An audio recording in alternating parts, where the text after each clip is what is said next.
La empresa puede crecer a raíz de cómo crecen sus líderes. Cuanto mayor crecimiento interior, mayor puede crecer la empresa, esta es mi percepción, y también mayor bienestar puedes tener las personas que trabajan ahí. Porque para mí también el impacto económico obviamente es muy importante. A mí me interesa mucho cómo están las personas con las que trabajo. Salir de este lugar materialista, ambicioso, me fui a un lugar de desarrollo emocional y espiritual donde el centro de todo eran las personas y la felicidad, y me olvidé un poquito de la rentabilidad. Y creo que ahí, en este momento, después de mucho tiempo, que obviamente generando cierto equilibrio, estoy generando ese equilibrio de seamos una tribu con alegría, con bienestar, con propósito, pero también la sostenibilidad económica es muy importante porque es lo que nos puede dar todo lo demás. Entonces, seamos un equipo clase A y apasionado. Bienvenidos a un nuevo episodio de Líderes Empresariales. Es un gusto que nos estén acompañando en esta edición. Vamos a compartir la historia de Kevin Hacter. 34 años tiene, fundó Rotunda hace ya 13 años junto a su novia, su actual esposa. Vamos a repasar parte de la historia de Kevin, la historia de Rotunda, que hoy tiene presencia en 80 mercados a nivel mundial. Kevin tiene un perfil muy interesante porque vincula mucho el desarrollo personal, el trabajo espiritual con el mundo empresarial, y eso es la novedad y lo importante que vamos a estar repasando en esta entrevista, así que lo vemos. Gracias por estos minutos, es un gusto poder conversar, intercambiar y que nos cuentes tu historia de emprendimiento, pero también algunos pilares de cómo te manejas en tu vida, así que es un gusto tener esta conversación. Gracias, Santi, por invitarme, y gracias a toda la producción. La verdad que estoy súper feliz, súper entusiasmado y agradecido de estar acá. Buenísimo, me encantan las historias de los jóvenes emprendedores. Tenés 34 años, ¿no? 34. ¿Y Rotunda arrancó hace cuánto? 2013, yo me uno a los 6 meses de que arrancó, o sea, soy cofundador. Ahora si quieren te cuento un poco más la historia, pero 2014 empezamos. ¿Siempre te visualizaste en el mundo del emprendimiento? ¿Cómo se fue dando el tema? Bueno, yo siento que soy un emprendedor desde niño. Siempre andaba con ideas de traer cosas a Uruguay, de importar cosas. Tenemos una empresa familiar que representamos Hyundai en Uruguay y otras marcas de automóviles. Y me acuerdo desde niño que viajaba a Estados Unidos porque tengo familia allá, y le decía a mi madre, ¿por qué no traemos esta marca que acá no está? Pero inclusive, no sé, iba al supermercado y quería traer una marca de cereales que acá no estaba. Tenía emprendimientos de niño. Después, a los 18 años, empecé a hacer fiestas con ventas de entradas. Siempre tuve ese espíritu emprendedor. Y después trabajé en la empresa familiar y era como intraemprendedor ahí mismo. Claro, con iniciativas, con proyectos ahí. Manija proyectos, y la verdad que es algo que creo que nace conmigo, el emprender, el ir para adelante, el fuego de avanzar, ¿no? ¿Te acordás de algún primer proyecto que hayas tenido así en esas etapas que decís, este fue como el desafío que me marcó? Antes de Rotunda, obvio. Antes de Rotunda, sí, creo que, bueno... que se pueda contar, ¿no? Sí, obvio. Yo creo que la fiesta con venta de entrada fue como que me lancé al vacío sin saber nada, con 3 amigos. Una fiesta que, para que sea rentable, no sé, tenía que ir 600 personas, barra libre, no sé qué. Fueron 300, pero fue un aprendizaje barato. Y después hicimos con esos 4, bueno, después solo con uno nos quedamos haciendo y empezamos a aprender, y de repente llenamos una fiesta con más de 1500 personas, barras, sponsors, un montón de cosas, y fue como, bueno, nos dedicamos al mundo del boliche. Y después, gracias a Dios, que soy muy creyente, pero después podemos profundizar, nos fue mal en un par y dijimos, lo nuestro no es la noche. No sé. Digo, porque si no, capaz que hoy me sigo de joda en los boliches, ¿no? Yo creo que eso fue como un emprendimiento con 18 años, que hicimos como 10 fiestas con ventas de entradas, con mucho aprendizaje, errores, aciertos, y nos abrió el mundo del emprendedurismo sin ningún background ni estudio, solo el deseo de crecer y meterle para adelante. Qué interesante esto, porque uno puede tener proyectos rentables o que les vaya muy bien, pero capaz que no van tan alineados a lo que uno quiere, ¿no? Y Exacto. Ahí es como que esa energía adicional que le pones o el amor adicional que le pones porque te gusta lo que estás haciendo, quizá no se da, y sí es rentable. Entonces ahí empieza el qué hago con este proyecto. Kevin, vamos directamente a la historia de Rotunda. Contame cómo arranca esto. ¿Cómo arranca? Bueno, arranca en 2013 con Sofi, que es cofundadora y mi actual esposa, y Caro, que es otra cofundadora. Lanzan en septiembre, octubre de 2013. Yo me sumo 6 meses después. Rotunda en ese momento era muy chiquito, estaba en un multimarca, o sea, compartíamos multimarca con 2 marcas más. Nuestra oficina era la casa de los padres de Sofi, que los padres de Sofi viven en Bella Unión. Ahora viven en Montevideo, pero eran de Bella Unión, entonces tenían un apartamento en Montevideo que lo usábamos como oficina de Rotunda. Y me uno en 2014, después de mi primer crisis como de ansiedad y de propósito y sentido que podemos, si querés, profundizar. O sea, yo antes, desde 2012, 2014, trabajé en la empresa familiar. Súper intraemprendedor, súper manija, mucha información, mucha métrica, todo. Y yo me acuerdo que en 2014 siempre fui emprendedor y dije, bueno, quiero tener una marca de ropa, un hotel, no sé, un restaurante, como que soñaba con millones de cosas. Y dije, bueno, es el momento de una marca de ropa. Y yo estudiaba administración de empresas con Caro, que era la otra cofundadora, y le dije, Caro, vamos a juntarnos para que me cuentes del mercado de la ropa, de los números, el market share, Me junto con Sofi y Caro, le hice, no sé, 50 preguntas, o 20, no sé. 19 no sabían, porque era mucha información macroeconómica, macro mercado, o sea, macro en el sentido de qué market share representa, cuánto es el mercado total, un montón de cosas que yo tenía en la industria automovilística y acá no había y me dije, yo puedo traer, Sofi diseñadora de modas, Caro estudiaba conmigo, pero se tiraba más al rubro de fotografía. Y dije, yo acá puedo traer una cabeza como empresarial, emprendedora, estratégica. Y le dije, chicos, me quiero asociar con ustedes. Y al mes éramos los 3 socios y empieza la historia. Buenísimo. ¿Cómo fueron esos primeros pasos de ir construyendo las ideas, por alinearse los tres a una única visión? ¿Cómo lo hicieron? Para mí fue muy interesante. Empezamos con un ritmo más lento, más slow fashion, más en el apartamento de los padres de Sofi, más yendo a los talleres de Uruguay, o sea, las pequeñas fábricas. Yo descubrí cosas que ni siquiera sabía que existían, que era como cómo se hace una prenda, o sea, un rubro que es súper desconocida. Y creo que las chicas descubrieron un mundo empresarial que tampoco tenían, ¿no? Fue como un complemento muy bueno, ¿no? Ellas toda la parte creativa, diseño, contemplación creativa, y yo todo el mundo como estratégico, empresarial. Y Caro se fue en 2015, o sea, un año después, y se fue a vivir afuera y quedamos solo Sofi y yo como socios. Y ahí empezó como la parte de la expansión de la marca, ¿no? Primero, ya con Caro igual hicimos la primera tienda, pero ya en 2016 pasamos de una tienda a 3, de 3 a 6 y de 6 a 8 y vino un momento de súper expansión que trajo todos sus lados tipo muy positivos y de magnetismo y de ventas y un montón de cosas, pero había una parte también de orden y de logística, de contabilidad que un problemón. Había que mirar. Con el diario del lunes, miren eso también. ¿Cómo fue llevar adelante ese proceso de crecimiento? La primera parte estuvo espectacular, porque era todo momentum, lo llamo yo, como que estábamos en el momento donde éramos magnéticos, donde todo lo que hacíamos, y hay motivos y todo, pero fluía y la gente nos acompañaba, había filas y había tiendas y rotunda, y sacábamos una idea tras otra, ¿Por qué crees que se da eso?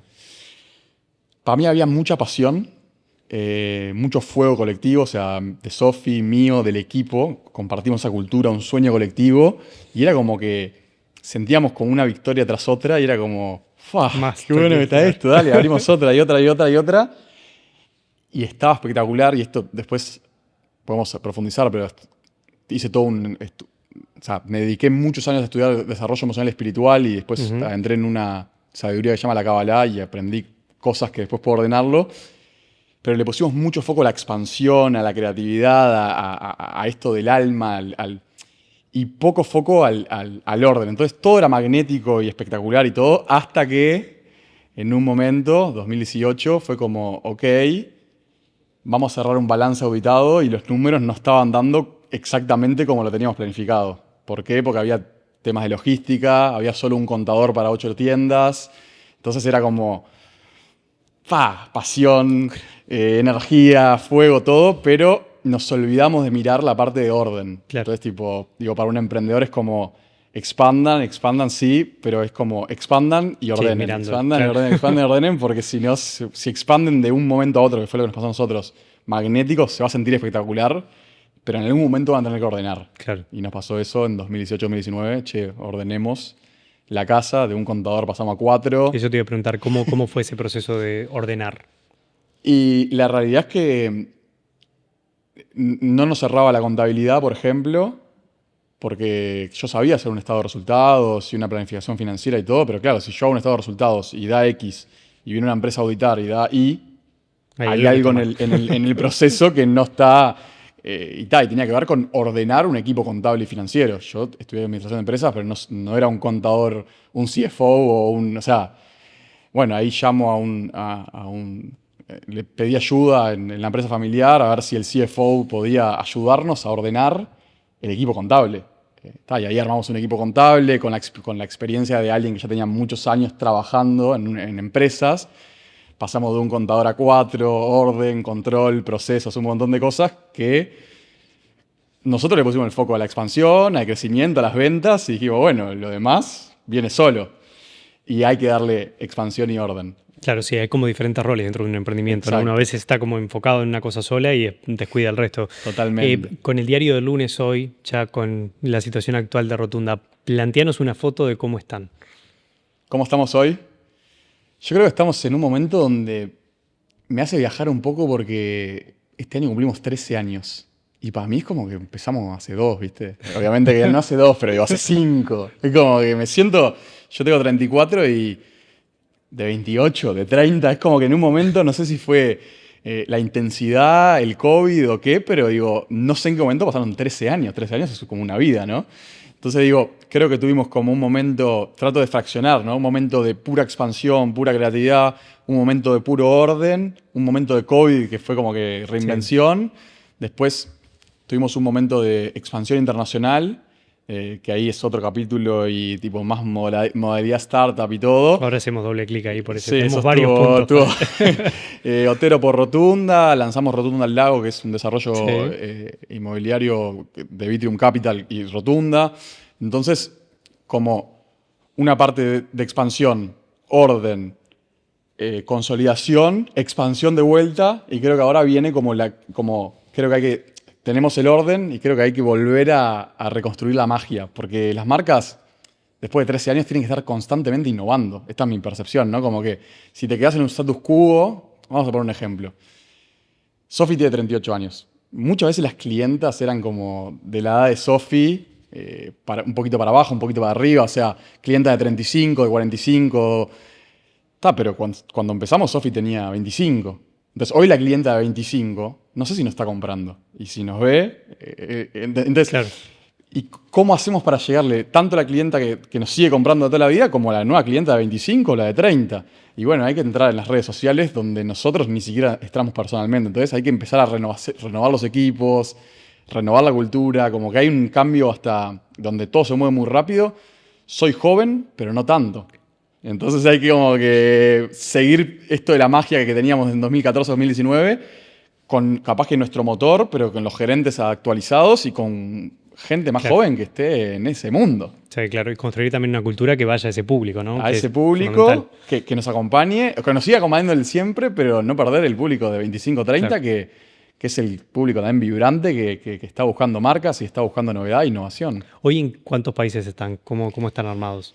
Bueno, es toda una cuestión porque nosotros, esto lo conté poco, justo también lo conté hace poco en mis redes sociales, pero siempre creamos la marca para consolidar en Uruguay y lanzar en Argentina, tipo Buenos Aires y Argentina, y de ahí LATAM. Y Argentina siempre fue como un caos total, hasta sigue siendo un poquito, pero a nivel, hasta el año pasado, macroeconómicamente o políticamente, era muy difícil importar mercadería de Argentina. O sea, desde 2017 nos vinieron a buscar los shoppings más importantes de Argentina. Y bueno, si nos vienen a buscar, vamos a desembarcar. Estábamos en el momentum de expansión. Y realmente de 2017 a 2022 fuimos todos los años, menos el 2020 por el COVID. Y siempre había algo, que había que exportar para importar, que había cupos, que había... La complejidad operativa pero gigante. Complejidad gigante. Y era como, bueno, vamos a vivir a Argentina y a meterle eso. Y mientras pasaban cosas acá, entonces no era el momento. Y en un momento, en 2022... no es Argentina, ¿dónde es? ¿No? Porque seguía complejo. Sí. Y ahí empezamos a investigar Chile como por cercanía y España por rotundas muy como moda europea. Y ahí me encuentro con un experto en marketing digital de Estados Unidos y me dice por qué ¿por qué en España y no en Estados Unidos? Que Estados Unidos es la ballena. Y yo no sabía ni lo que quería decir la ballena. Es como el mercado más grande del mundo, pero por goleada. Y ahí entramos en un capítulo que... O sea, entramos a vender en Estados Unidos, que si querés Vamos doble clic ahí, sí, hacemos por doble favor. clic. Vamos al segmento de internacionalización. Ya la parte espiritual la vamos a profundizar ahora, me interesa Perfecto. mucho ese concepto, pero vamos a esta parte de internacionalización. ¿Qué es? El primer paso es soñar, una idea de poder estar en varios países, eso decías, ¿no? De Argentina a Sí. Latam y como...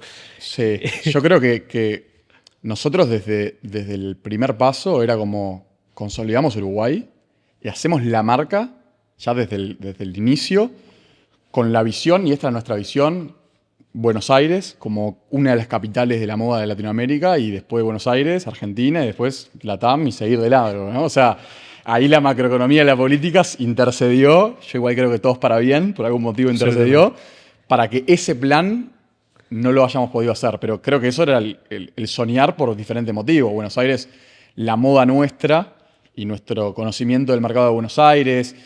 Nosotros pusimos locales en Punta del Este de 2017 en La Barra y Calle 20, mega locales. Teníamos clientes argentinos, era todo como visión y estrategia para hacer los siguientes pasos. Por eso nos vinieron a buscar a los shoppings. ¿Esto es planificado? ¿Eh? ¿Es planificado eso con la idea de la visión futura de estar en Argentina? Sí. Punta del Este fue súper planificado, las esquinas grandes, vistosas, Bien. como sede de personas de público objetivo de Buenos Aires, Punta del Este, tenemos que tener presencia importante. No era planificado que nos vengan a buscar los shoppings. O sea, gracias a Dios estábamos con el momentum y nos vinieron a buscar. Esta anécdota no la conté nunca, inclusive no la conté ni siquiera en mis redes. Me acuerdo que una vez, creo que fue en 2017, 2018, nos ofrecieron la entrada, por un año, la entrada de Patio Bullrich. Y yo me acuerdo que estaba en un hotel solo, Sofi estaba en Montevideo, y había ido a un hotel que tenía piscina tipo cerrada, y yo tipo nadando, y mis pensamientos tipo, ¿cómo hago para...?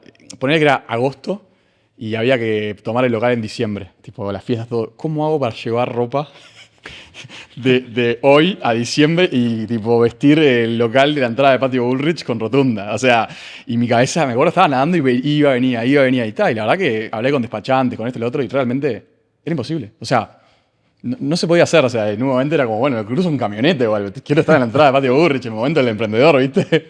No lo pudimos hacer. Entonces, nada, yo creo que hay una parte como de pasión, de soñar, de visión, y después como de analizando los riesgos y todo, pero de tomar el riesgo y mandarse, ¿no? Analizando los riesgos y cómo puedas quedar expuesto al movimiento que quieras hacer. ¿Cómo es que convivís con esa etapa de incertidumbre de estoy arriesgando todo y obviamente pesa mucho la confianza en el proyecto y el análisis que hiciste y sabes que el mercado puede llegar a responder, pero hasta que no lo expones al mercado no lo sabes? Yo creo que tengo mucha confianza en mí mismo y en la marca, y eso tiene como dos caras. Una muy buena es que me mando y voy, y otra que puede ser que, lo digo también, es como que quemarme en mi propio fuego. O sea, como mandarme, o sea, hacer un análisis, que el análisis siempre puede estar sesgado, o decir, hay riesgo, lo asumo. Pero siempre pensás que, tipo, o por lo menos yo, esta es mi personalidad, hay gente que al revés, pienso que me va a ir bien. Hay gente que piensa que, tipo, el worst case escenario, ¿viste? El peor escenario. Yo pienso que nos va a ir bien. Entonces, creo que no soy tan consciente de ¿y si nos va mal? Y creo que en Estados Unidos un poco, que fue un mercado muy intenso y con muchas variables que no conocía, porque es el mercado más grande del mundo y eso tiene que ver con muchas cosas, asumimos muchos riesgos de los cuales siento que no estaba preparado porque ni sabía que podían existir.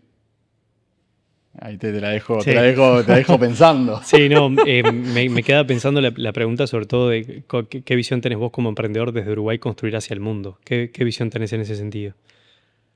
Me encanta. O sea, siento que a veces igual como subestimamos con el mercado uruguayo, y creo que se puede impactar acá en Uruguay, impactar en todos los sentidos, en las personas con las que trabajamos, en el bienestar de la sociedad, económicamente se puede hacer dinero.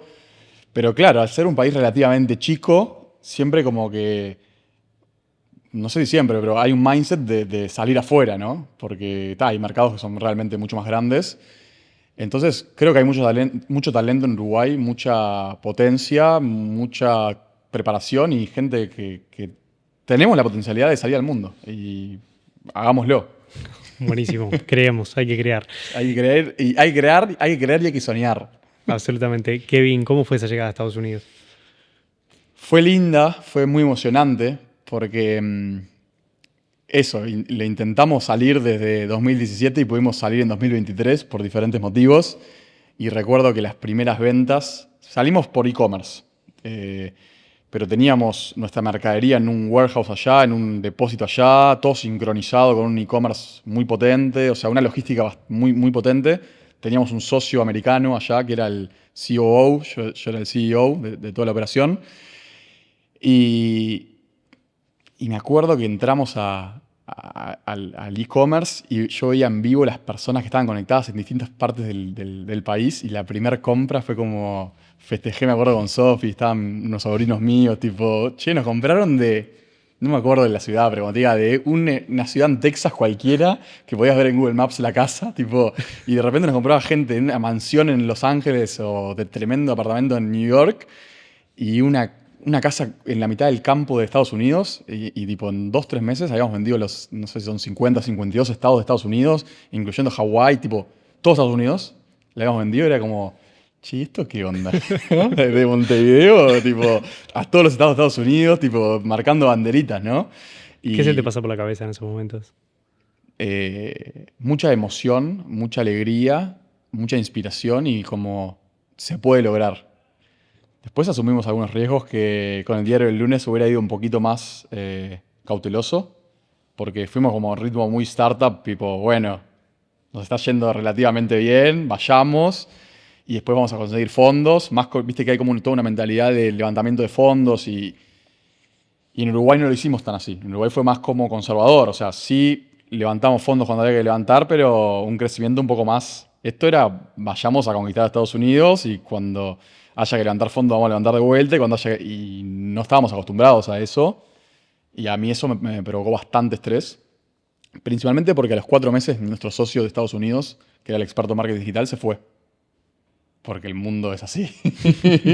Y yo me quedé con toda la operación, porque acá el equipo de Uruguay daba soporte y todo, pero él era el que sabía de marketing digital en Estados Unidos, que es muy diferente a Uruguay, el que sabía de logística allá, el que sabía de Estados Unidos. Yo había mirado 4 meses cómo hacía, pero ahí armamos equipo en Uruguay, un equipo para Estados Unidos, por más que había soporte del equipo de Uruguay, y le empezamos a dar. Y en un momento nos empezó a ir muy bien, pero con mucho riesgo. O sea, como que el umbral era tipo, ¿cómo lo planteamos nosotros, no? Sacarla del estadio o irnos tipo al mazo. O sea, tipo, que sea tan riesgoso que tengamos que cerrar.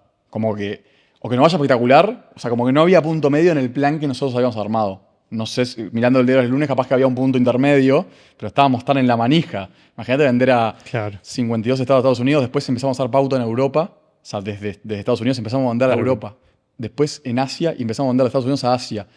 Así vendimos a más de 80 países. O sea, sí, eso te iba a preguntar, el mercado 80 países. Sí, y fue como que mensajes tipo en italiano, uno en China, en Israel, en Arabia Saudita, o sea, como que llegamos a todas las ciudades, a París, a Milán, como que no entendíamos, Londres, no entendíamos nada, pero digo, había todo de vuelta, parecido al 2019, un crecimiento exponencial y había que hacer doble clic de vuelta, por eso como que insisto, claro, creo que es mi punto más débil, como en los costos de logística, que al ser muchas unidades había que entrar muy bien. Pasó que hubo aranceles, Trump y Jinping en China, que hubo toda una guerra de tarifas, de aranceles, que ¿a quién le va a impactar eso? Bueno, a nosotros nos impactaba porque traíamos de China a Estados Unidos y nos cambió toda la estructura de costos. O sea, todos temas como macroeconómicos que cuando son unidades, muchas unidades y una operación muy grande, pueden darte vuelta en un ratito. Y entonces ahí como que se vio mucho estrés. Mucho rock and roll, ¿eh? Después de toda esta experiencia y la llegada a diferentes mercados, ¿qué aprendés como emprendedor? ¿Cuáles son los pilares o las habilidades que sí o sí tuviste que desarrollar vos en tu experiencia, pero que ves que otros también lo desarrollan y les funciona? Resiliencia, como adaptarse al cambio rápidamente. Pasión, alegría por lo que haces, por más que a veces haya momentos tensos. Un propósito, lo hago por algo mayor. Y rodearse de personas talentosas que puedan hacerlo, o sea, complementarte y hacer las cosas que son tus puntos, o sea, que fortalezcan tus fortalezas y que también suplan tus puntos débiles. Y que te hagan contrapuntos. Porque si no, como que solo ves una visión y vas, y hay como un contrapunto que está bueno, che, veamos este riesgo, veamos esta opción, veamos esto. Entonces creo que en mi experiencia y también para el futuro es como que quiero contrapuntos que me ordenen un poquito más en la ejecución, en la implementación, en el análisis fino, en el análisis de riesgo, en la logística profunda, en, che, pará, y si lo hacemos un poquito más despacio, o no te olvides de mirar este punto, porque yo soy muy de expansión, darle ventas, brillo, magia, vamos a conquistar, pero claro, cuando vendés miles de unidades, 1, 2, 3 dólares pueden hacer la diferencia, o sea, por unidad en todo el negocio. Entonces, hay que estar atento como al detalle también, como a lo macro y al detalle. Entonces, conocerse uno mismo, la pregunta es conocerse uno mismo, identificar fortalezas y debilidades, fortalecer las fortalezas y las debilidades, por lo menos complementarlas con un equipo de alto desempeño. Eso es como, en la medida en la que estés, si sos solo, conseguiste 2 socios que se complementen, ¿no? O sea, desde ahí. Hablaste de socios. ¿Cómo es emprender con tu novia, actual esposa? Actual esposa, ¿Qué nos casamos tema? en 2021. La verdad que súper bien. Nos conocimos primero como socios, entonces y después nos ennoviamos y nos casamos. Y ella es la directora creativa, cofundadora de la directora creativa, yo el CEO, y como que la realidad es que tenemos bastante separados como los roles. Al principio era más como todo entreverado y cenábamos y charlábamos de rotunda y todo. Ahora es como que ya hace 3 4 años como que ella hace su trabajo, yo el mío, a veces compartimos en casa y a veces no compartimos. O sea, como que se puede estabilizar bien, armonizar bien según la pareja, esa es mi percepción, según el momento y según como las reglas que pongas también en tu casa. En un momento tuvimos que decir, che, en la cena no hablamos de rotunda. Claro. En fin de semana no hablamos de rotunda. Todo. Pero para mí es lindo. Yo creo que no es para todos, porque también se puede como mezclar muchas cosas, pero a nosotros nos salió bien la experiencia. Bien, Kevin, ¿qué papel juega el desarrollo personal en la vida de un empresario?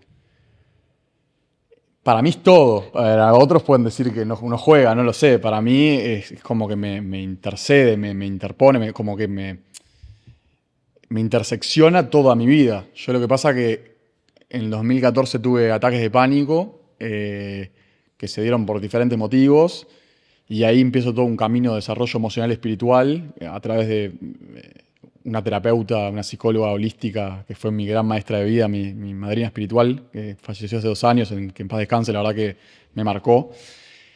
Y empiezo un camino de desarrollo emocional y espiritual con ella, pero también con libros, maestros que empiezo a ver en conferencias, YouTube, en vivo, etcétera, de diferentes corrientes espirituales y psicología y coaching y demás, que me cambió la percepción de la realidad. Entonces, creo que la empresa puede crecer a raíz de cómo crecen sus líderes. Entonces, cuanto mayor crecimiento interior, mayor puede crecer la empresa, esta es mi percepción, y también mayor bienestar puedes tener las personas que trabajan ahí.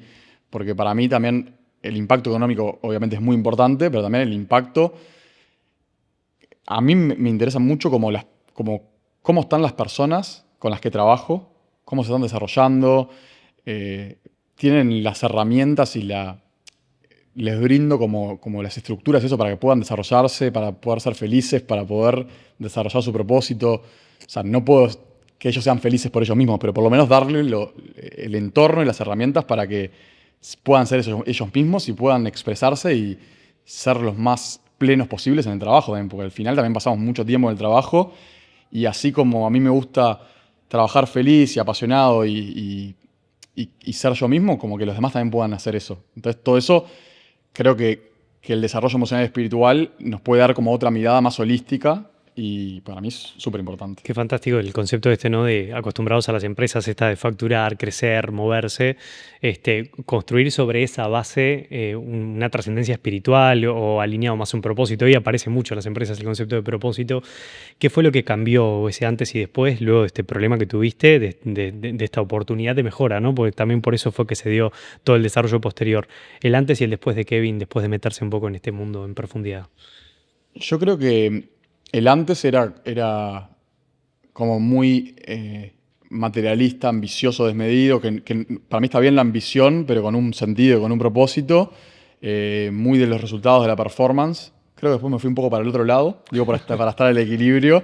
Entonces también era chico y estaba en el desarrollo emocional y espiritual y empecé con 22 rotunda, o sea, con 24, 25 me costaba despedir personas, entonces si la persona no rendía bien, la acomodaba para que trabaje en otro puesto y de repente, no sé, 6 meses, hay una parte ahí que como que está bien también perseguir la performance y la sostenibilidad económica. Creo que también me dejó ese aprendizaje, no irse ni a un extremo del materialismo y la ambición desmedida sin sentido, pero que la empresa tiene que ser sostenible económicamente y tenés que tener un equipo de clase A y no son contrapuestos, ¿no? Como que a veces, bueno, no, pobre, lo voy a despedir. No, si no está rindiendo a su máxima performance, en realidad es bueno desvincular a alguien porque capaz que no está vibrando con su rol o con la empresa y en otro lugar puede vibrar o tiene que hacer su proceso personal.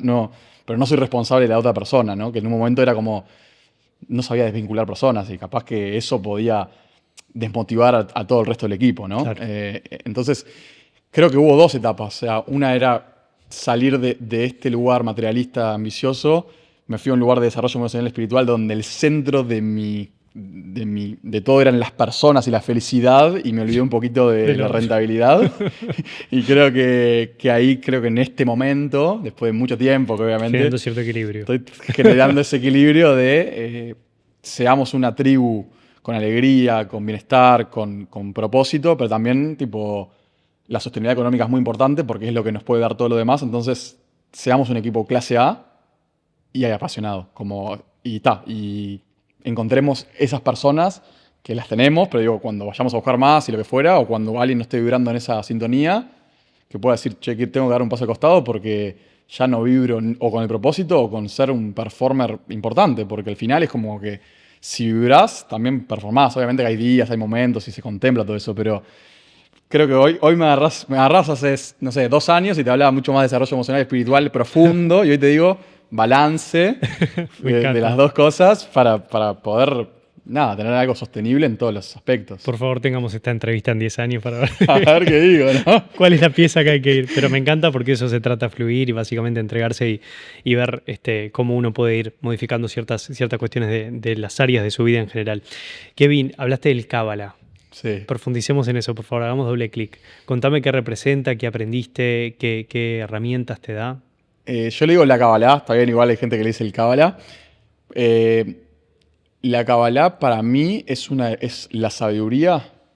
Yo la encontré, o sea, ¿te acordás que te dije que en 2014 empecé a estudiar desarrollo emocional espiritual y muchos maestros y muchas sabidurías?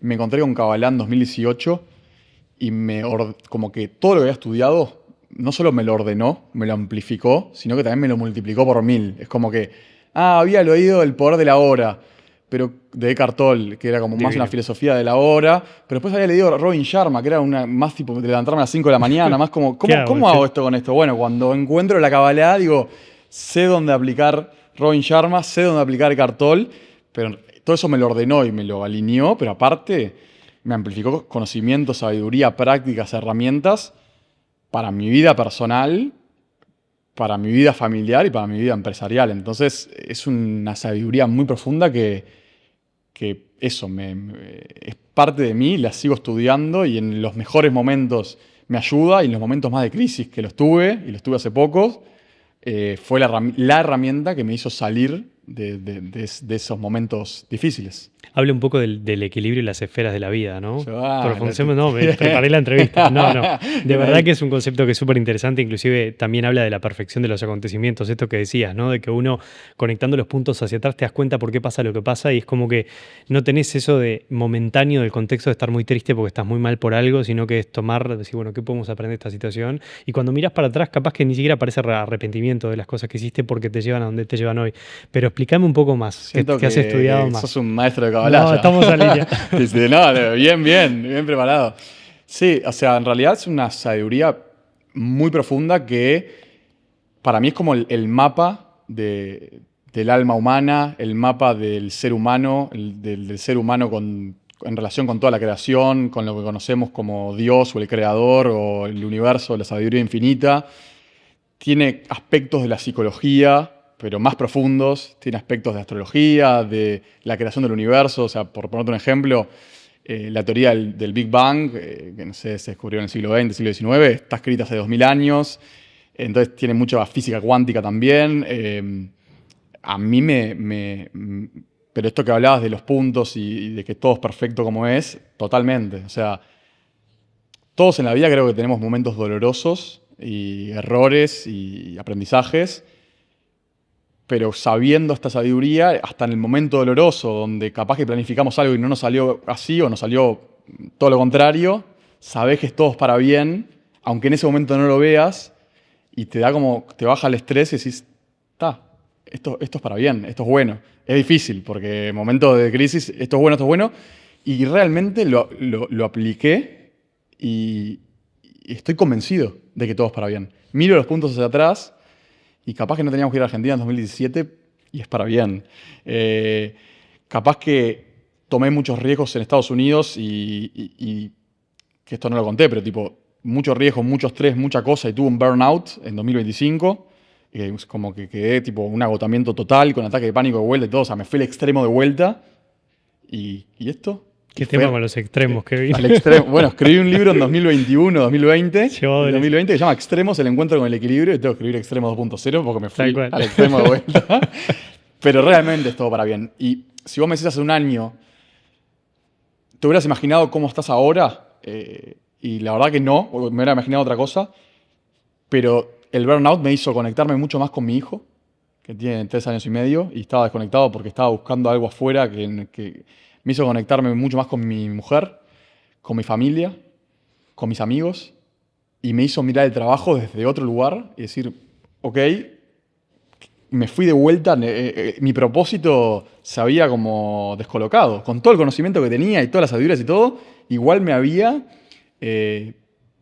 no sé, distraído con el entorno, con mis puntos ciegos. Entonces es como, me fui al extremo de vuelta y mi cuerpo o mi alma, depende, me avisó, tuve un burnout, nada de lo que estoy viviendo ahora, o sea, me mudé, hice un montón de cosas, nada lo había planificado y todo es para un mayor bienestar. En el momento tuve que decirme ese mantra, ¿no? Todo es para bien, porque no es fácil en una crisis o en un momento difícil de empresarial o inclusive a nivel de síntomas, lo que fuera, que esto es bueno. Bueno, claro. Es bueno, hay que saberlo, que es en cuestión de tiempo. Es bueno en ese momento, pero es bueno en el tiempo también. Qué interesante eso que dijiste, el concepto de la autosugestión, ¿no? De estar constantemente hablándose a uno mismo para poder bajar esos desequilibrios emocionales por momentos.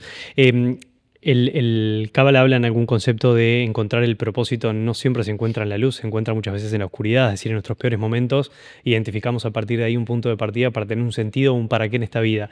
¿Cuál entendés que es tu propósito, tu sentido en esta vida? Por lo menos esta respuesta hoy, después en 10 años lo vemos.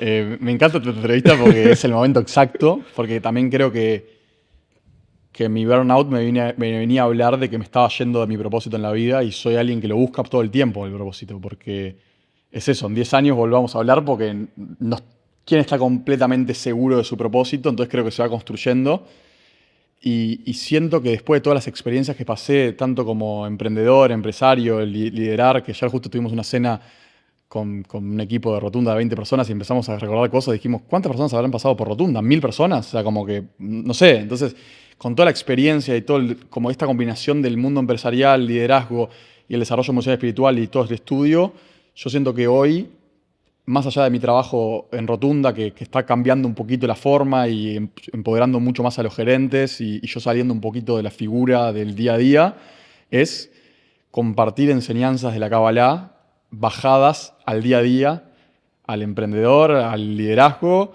y a la vida para que las personas puedan vivir con mayor bienestar, con mayor alegría, con mayor armonía, con un crecimiento dinámico, con propósito. Entonces hoy me estoy lanzando en estos días, no sé cuándo se va a lanzar esto, a compartir estas enseñanzas de Kabbalah aplicadas al día a día para que las personas puedan encontrar su propósito y su sentido de la vida. En el sentido del Kabbalah es revelar información, ¿no? Viste que estudié para esto y un poco ese Te voy concepto. a invitar a una clase. No, me encanta este punto y a veces es difícil encontrar personas para intercambiar sobre este tema porque justamente, te digo, el mundo empresarial muchas veces peca por resultados, por KPIs, por indicadores, por todo esto que hablamos al principio. Ahora, creo que hay una nueva generación empresarial, una nueva generación de liderazgo que va a empezar a buscar un poco más y filtrar cada una de las acciones por el propósito, básicamente por el para qué estamos haciendo lo que hacemos. Exacto. Y cuál es el sentido de esto. Si no tengo un propósito, no lo tengo claro, ¿qué consejo me das para estos primeros pasos de incursionar en ese tema? Qué buena pregunta. Es muy buena porque primero no desesperarse, porque viste, tengo que encontrar mi propósito y como que eso también te puede poner ansioso, porque no sé mi propósito, hago mi trabajo pero no vibro, empezás a como a sugestionarte. Bueno, si sentís que haces tu trabajo o lo que fuera y no estás vibrando, no sentís que estás yendo a tu propósito o sentís como un vacío, y mi recomendación es que trates de encontrar algún camino, alguna herramienta. Yo comparto la Kabbalah, pero hay muchos caminos que puedan resonar contigo, con tu corazón, con tu mente, con tu alma, y puedas ir recorriendo. Entonces, bueno, no sé, entrar a YouTube, fijarte, desarrollo emocional, espiritual, ir a terapia, hablar con un amigo, empezar. Hay muchas cosas herramientas para ir descubriéndose.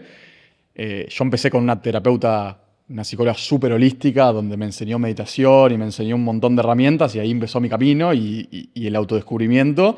Hay personas que empiezan estudiando Kabbalah, no sé, el enneagrama, astrologías, me vienen como muchas cosas a la mente, pero no desesperarse, saber que nada es en vano, nada es casualidad, o sea que donde estás ahora es perfecto, pero si estás encontrando un vacío o un sentido de búsqueda, empezá a buscar y empezá a recorrer. Y ya en la búsqueda, en el recorrido... Es el propósito uno. Sí, y se va a empezar a revelar tu luz en el propio recorrido. Fantástico, ¿eh?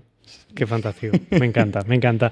Kevin, se nos pasa el tiempo lamentablemente, pero tenemos que hacer una versión 2.0 de esta entrevista. 100%. Espero que sea antes de 10 años, pues es un montón. Sí, cuando quieras. Muchas cosas quedan por hablar y por contarnos, pero de verdad, gracias por la sabiduría, por darte y entregar parte de tu historia para poder motivar a otros jóvenes. Yo lo contaba, esta charla, más allá de este podcast, va a llevar a una charla de jóvenes que vamos a hacer por el interior, recorrer 19 departamentos. Una última pregunta para cerrar, que es una pregunta personal a entender cómo funciona. ¿Cuánto influye el contexto de tu familia o el aporte de sabiduría o los temas que se hablan en la mesa en tu casa, en tu infancia, para fomentar todo esto que hoy estás haciendo, desde la espiritualidad hasta el mundo empresarial también? Sobre todo porque aparece allí el concepto de que uno es el promedio de las personas con las que más se rodea, y qué pasa con esos jóvenes o con esos adolescentes que quizá no tienen un entorno que los pueda llegar a potenciar a ir buscando su máximo potencial o encontrar su propósito. ¿Qué me puedes decir al respecto? Qué buena, o sea, me encantan tus preguntas porque primero sabes que no las teníamos preparadas y me interpelan y me encantan y tengo que analizar, pero sé mucho de eso. Gracias. Yo creo que en mi caso personal, mi familia, del lado materno, son todos empresarios, entonces como que me mamé mucho el tema empresarial y demás, que es muy bueno por un lado, por otro lado tenés que estar con cautela de no estar siempre a la performance y los resultados y como la validación externa. Y mi viejo es doctor en medicina y tiene su clínica y es muy espiritual, como que me mamé todo el lado más espiritual indirectamente, porque tampoco es que me condicionaba mucho. Y creo que ambos mundos me dieron mucha luz, pero también muchas cosas para trabajar, porque esto es muy espiritual, pero es mi creencia de la Kabbalah. Nosotros como almas, antes de nacer, elegimos dónde nacer, con qué padres, con qué contexto, con qué familias, para poder encontrar nuestro propósito. Y bueno, es toda una charla aparte, pero creo que después, o sea, sacarle la luz y el agradecimiento a nuestros padres, a nuestros hermanos, a nuestros abuelos, a nuestros ancestros, y también, bueno, los miedos que heredamos, las sombras, lo que no pudimos trascender, bueno, buscar ayuda profesional y de espiritual para poder trascender eso. Y bueno, después rodearse de personas que te inspiren, ya sea en el mundo empresarial, ya sea en el mundo espiritual, ya sea en el mundo de desarrollo emocional, amigos, maestros, colegas. Eso es lo que dijiste, cuanto más te rodeas de personas que te inspiren y como que no ser el más inteligente de la sala, que eso también lo aprendí con el tiempo, de tipo buscar gente que sea más inteligente que yo, que más me aporte, que no sé qué, más me pueda inspirar y podemos llegar a una mejor versión de nosotros mismos. Kevin, un gusto esta conversación, ¿eh? Un éxito. Muchas gracias. Gracias a vos, un genio, gracias por la invitación y éxitos en este proyecto espectacular. Nos despedimos. Chau, chau.